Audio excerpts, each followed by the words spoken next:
Okay, so you know how sometimes you look at your finances, things seem okay on paper, maybe even pretty good, but there's still this nagging worry about money. Oh, absolutely. It's a really common feeling, I think, that disconnect between the spreadsheet and the feeling in your gut. Exactly. And that's what we're diving into today. We're challenging that assumption that money worries are always just about, not having enough cash. What if it's something deeper? It's a fascinating angle because, yeah, the usual advice is earn more, save more, assuming that fixes the anxiety, but maybe not. Right. So for this deep dive, we're looking at a really insightful piece from the Economic Times. It features work by Megan McCoy, who's a financial therapist, and also Akshat Srivastava, a finance educator. Two great perspectives. And our goal here really is to explore where psychology and personal finance kind of meet up. Yeah, to try and figure out what's really behind that financial worry for some people, and maybe even help you redefine what true wealth, feels like for you. Moving beyond just the bank balance, essentially. Totally. Okay, so first off, the article draws a really crucial line between two things: financial stress and financial anxiety. And it's important to get this, I think. Definitely. Financial stress is, well, it's pretty straightforward, isn't it? It's external, immediate. Like, oh no, rent is due and I'm short, that kind of thing. It's concrete, urgent, very much about a real, present lack of funds. Exactly. You can point to the bill, point to the bank account. It's tangible. But financial anxiety, that's different. Megan McCoy describes it as more of a vague, lingering fear. Right. It hangs around even when the numbers look good, healthy savings, steady job, whatever.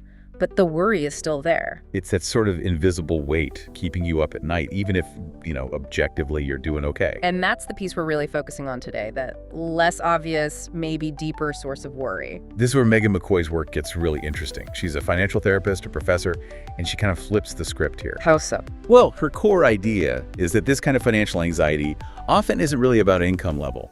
It's what she calls a possible identity conflict. An identity conflict. Okay, unpack that a bit. It means the anxiety isn't rooted in how much money you have, but maybe in who you are, or perhaps who you feel you should be, according to, society or yourself. Ah, okay. So it's less about the dollars and more about the self-perception tied to the dollar. Precisely.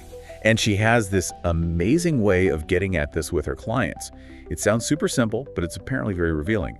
She calls it the miracle question. The miracle question. Intriguing. What is it? She just asked them, if you woke up tomorrow and by some miracle your financial anxiety was gone, what would feel different? Huh.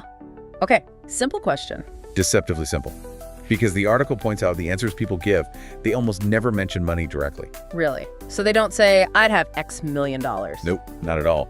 Instead, it's all about feelings and experiences. They say things like, I'd feel freer or lighter, or maybe I could be more present with my kids, less distracted by worry. Some even say they wouldn't feel so guilty taking time off work. Wow. Or they'd stop comparing themselves to everyone on Instagram or whatever. It's about internal states, not external wealth. So the money or the anxiety about money is acting like a placeholder. That's exactly how the article frames it.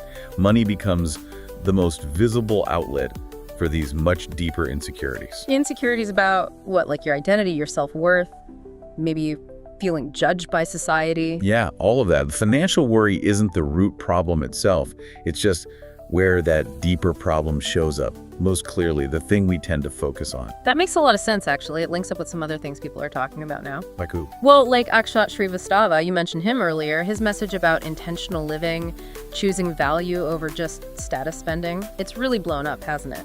Oh yeah, it's resonated hugely. His whole thing is save wisely, focus on what actually matters to you, not just vanity purchases, and importantly, try to create more than you just consume. Right, and when you put his ideas next to McCoy's insights about identity, it adds another layer. Hemming. Well, take Srivastava's point that some savings is better than none. Usually we think of that purely in terms of building wealth, right? Yeah. A safety net. Rainy day fund, retirement, that sort of thing. But if you look at it through McCoy's lens, that saving becomes something more. It's not just practical, it's psychological. The article mentions McCoy framing savings as iteration capital. Iteration capital, what's that? Think of it like capital not just to buy stuff, but capital to try things, to reinvent yourself. Ah, like a cushion that allows you to take a chance. Maybe change careers, start a small project. Exactly. It's like a vote of confidence in your future self. It gives you agency, the power to make changes aligned with who you want to become. So saving isn't just about security in the traditional sense, it's about securing the freedom to evolve. Precisely. It connects your financial actions back to your personal growth and identity. It's about what the money enables you to do and be. Okay, so if we tie this all together, we're moving towards redefining wealth, aren't we? I think so, yeah. The big shift, as the article suggests, is moving from asking, do I have enough money, to asking something more like, am I living in a way that feels aligned with who I truly want to be? It's a much bigger question. It is, and it makes things practical in a different way. The article gives examples, like maybe you set up a small, separate savings account just for weekend trips. Not purely for the practical budget reason, but because for you, that specific act of saving symbolizes freedom. It aligns with a value.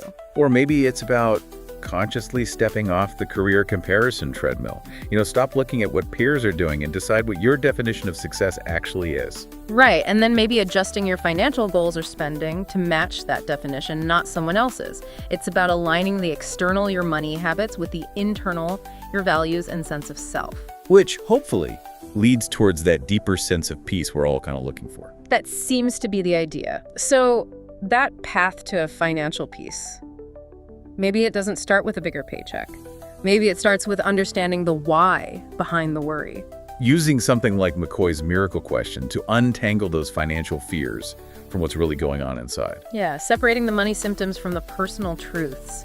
It helps you see what's actually driving the bus, so to speak. It really synthesizes these ideas well, I think. Financial peace isn't just about stacking cash. No, it's much more about intention, alignment, making choices with your money that reflect who you are and what you value deep down, building a life that feels, authentic. So maybe here's the thought to leave everyone with, building on all this. Okay. What if the truest form of financial security isn't something you can measure easily on a bank statement?